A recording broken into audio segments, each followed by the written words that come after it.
Are you constantly getting traded? Do you suck at holding bomb sites? Well, have no fear, because your favorite Radiant Sero is here. I know it's been a while since I uploaded my last video, but to be completely transparent with you guys, I've just been extremely busy with school and projects and exams and all that boring stuff. But luckily, I'm back with another banger for you guys.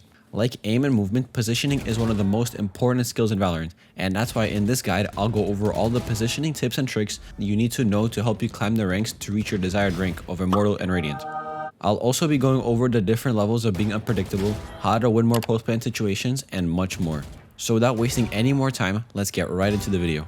First, I'll go over all the positioning fundamentals that you need to master. When it comes to positioning, one of the most fundamental concepts is always having a solid plan and being able to fall back quickly or escape the situation if the enemy team pressures you. The crucial point is that you need to have every little thing planned out before you play in that position. So this obviously includes you knowing where to fall back if you miss your shots or need to reload, but one important yet overlooked aspect is considering the enemy's utility. You always have to consider the enemy team and what agents they are playing. For example, if you want to play on top of A double boxes on Ascent, look up to see if they have a Reyna, Sova, or Phoenix, etc.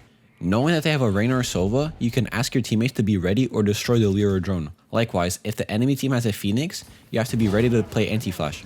99% of players in solo queue, being the brainless potatoes that they are, use the same utility almost every single round. And that's why understanding the enemy's utility patterns is essential before taking a risky position. Also, if the enemy likes to 5-man push with 2000 flashes and 500 Sova drones, then most of the time it'll be better to retake with your team instead of dying on site by yourself. Because if you die on site by yourself, you contribute almost no value, while on a retake you'll be able to get info, be able to communicate and time your utility with a team, and retake the bomb site altogether. Whatever the reason is, if you're the solo site player, your goal is to get a kill and more importantly stay alive. Because if you die and they take the site and plant the bomb, the round is practically over. Another decent strategy if you're a solo bomb site player is to be a bit aggressive and gain some space for your team. For example, if you're solo on B bind and know that all the enemies are in A, then you can push up and hold for the rotation.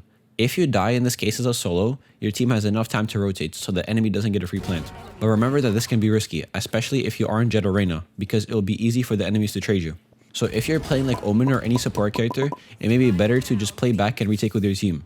So always remember to have a concrete plan in mind and please don't die on site by yourself. This brings me to my next point of communication and team play. You won't believe how vital of a role communication plays in positioning. Where you position yourself should have almost everything to do with how your team wants to play. For example, if you're playing more passive, you should always let your teammates know what angles you are holding so that they can play crossfires or play off each other's contacts.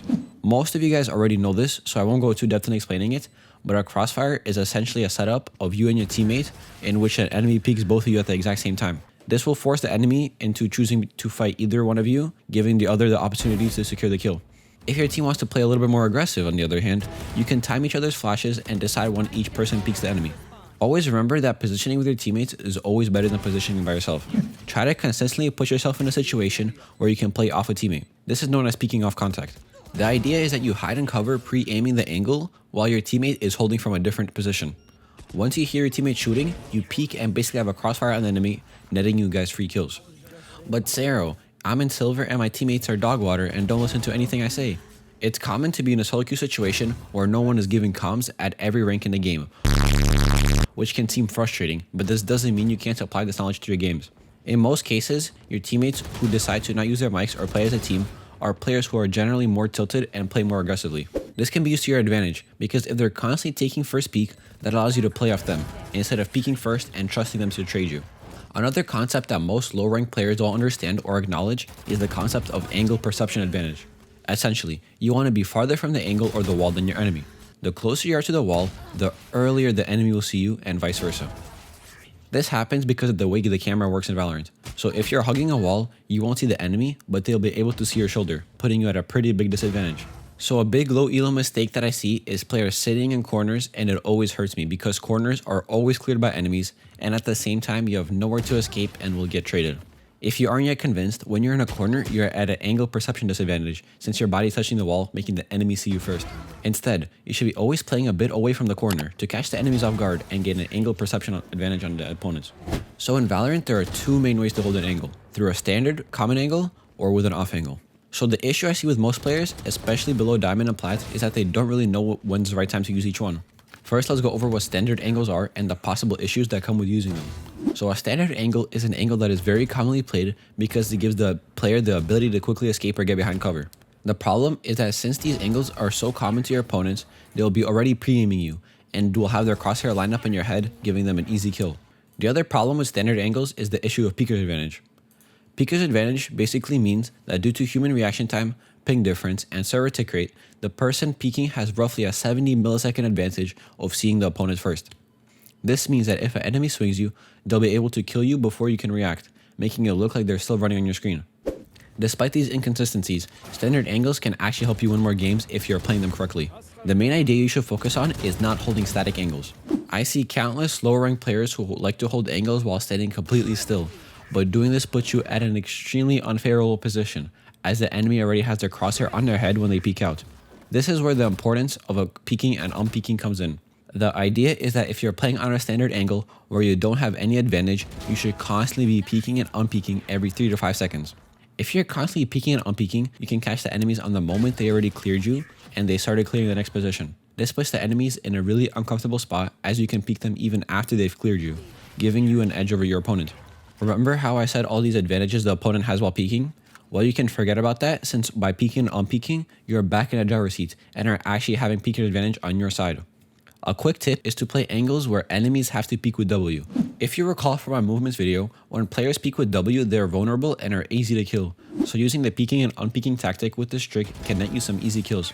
Just remember to do it at random time intervals so that the enemies cannot predict when you'll peek them. Now, moving on to off angles. The main question people ask is, when should I be playing off angles? And this is an important question to consider. The simplest way to look at it is that less enemy players there are on the map, the more off angles you should be playing. This is because you're less likely to get traded by an enemy teammate, and it gives you more room and chances to escape the situation safely. More specifically, there's actually two main types of off angles, a one and done and a protected off angle. An example of a one and done angle is where you are holding an off angle mid to catch the enemies off guard, rotating out of market. No one will swing pre-aiming you, giving you an element of surprise on the opponent. However, you are in the open and have nowhere to go if multiple enemies swing you, unless of course you're a Jet Arena. So this position is fairly decent if played correctly. However, what's even better is playing an off angle behind the market cross section. This would fall into the second category of off angles, known as protected off angles. And these are generally the best angles you should try to position yourself. In a situation of the enemies rotating through market, they will most likely check left and half clear outside of market, but once they pass a certain point, you'll see them while they won't be looking at you, giving you a chance to get a kill and run back into cave or lurk around fountain. So just remember to play more off angles when there are less opponents alive, and preferably play protected off angles as they provide you with the most value. So now that you have a good grasp of all the fundamental positioning knowledge, let's dive a bit more in depth talking about unpredictability. Being unpredictable is one of the most important factors when it comes to positioning, and while this concept may seem fairly simple, there's actually a lot more to it than just changing bomb sites. The idea of being unpredictable actually breaks down into three main levels. The first and most basic level is your positioning before the round starts. Before every round starts, you should already have a complete layout of where you're going to position yourself, how you're going to get away if the enemy pushes you, how you'll use your utility, how your teammates will help you, and etc. If you're a Jet, you should know what kind of off angles you're going to play and how you're falling back after getting a kill with the op. If you're a Cypher, you should know where you're placing your tripwires, your camera, and how you're playing off your utility. All these things should be planned out, not on the spot, but before the round starts. Level 2 includes being unpredictable on the spot during your gunfights. The idea is that every time an enemy sees you, you reposition and change where you peek from. An example is Asuna, who has mastered this skill. Just imagine the callouts from the teammates. Oh, Reyna zipline. Reyna top site. Oh, now she's rafters. Oop, back to top site. And now back on the zipline. And now on top of 410. Of course, you need to have decent movement to pull off these jumps, but it's his repositioning that makes him extremely unpredictable. So just remember to play positions where you can quickly pivot between different angles. Level 3 is similar to level 2, except it's on a map scale. Essentially, you want to be unpredictable with your presence on a map. Just being alive and having presence on a bomb site can be extremely beneficial. Let's say you're playing Breeze and you flank the enemy from A and get a kill. Instead of peeking again, you instantly, and I mean instantly, rotate around to mid doors without the enemy hearing you. The enemies on site will have to worry about if a guy is flanking A or not, which will result to them playing unfavorable positions. All while you aren't anywhere where they expect you to be. The less players there are in the game, the more important this concept is. If it's a 5v5, the enemy has more map control, and there is less guessing of where you can be. On the other hand, if it's a 1v1 or a 2v2 situation where the information is limited, keeping your location a secret will help you win and clutch way more rounds. The goal of all this is to keep the enemies on their feet, guessing where you can possibly be. Positioning is not only vital on the defender side, but also on the attacker side when holding down a bomb site post-plant. When deciding on post-plant positioning, your agent should be one of the most important factors. Always think about if your agent is able to delay or stop the defuse. If the answer is yes, then you should be playing farther back to where you can use utility to delay the defuse. Solo, for example, is one of the best agents to delay the defuse. Solo's ult will get them off the bomb for one full clear. Solo's recon will also get them off the spike or will help you kill them through the smoke. And if you have 2 shock darts, that's another full clear off the spike for a total of 3 full clears. So just remember that every second that ticks by, the higher the chances you have of winning the round are. On the other hand, if you're playing an aggressive agent like Jett or Phoenix, you need to be playing closer up and trying to stop the enemy executes. For example, let's say you're playing post plant as Phoenix on Haven A site. Instead of running long, you should be playing a bit more aggressive and play default, for example. From here, you can time your molly so that when the enemy uses their flashes and utility, you throw your molly to delay the push or damage the enemies. You can also throw a couple of pop flashes here and there as the enemies flood onto the site to catch some easy kills. Additionally, if you're playing more aggressive positioning, then you should always try to play off contact and off your teammates. Your goal is to delay any pushes by picking off the enemies while staying alive as long as you possibly can. For example, if you have a teammate playing on top of Hellbox, you should peek default once you hear your teammates shoot people running out of main. Of course, this becomes a lot harder in solo queue, where your teammates are a bunch of potatoes who don't listen, but in that case, I suggest that you just let your teammates get the contact since they're usually more aggressive and peek off them. An important tip that may seem obvious but is commonly overlooked is to remember to plant the spike in the open so that it is exposed to the highest number of angles for your team.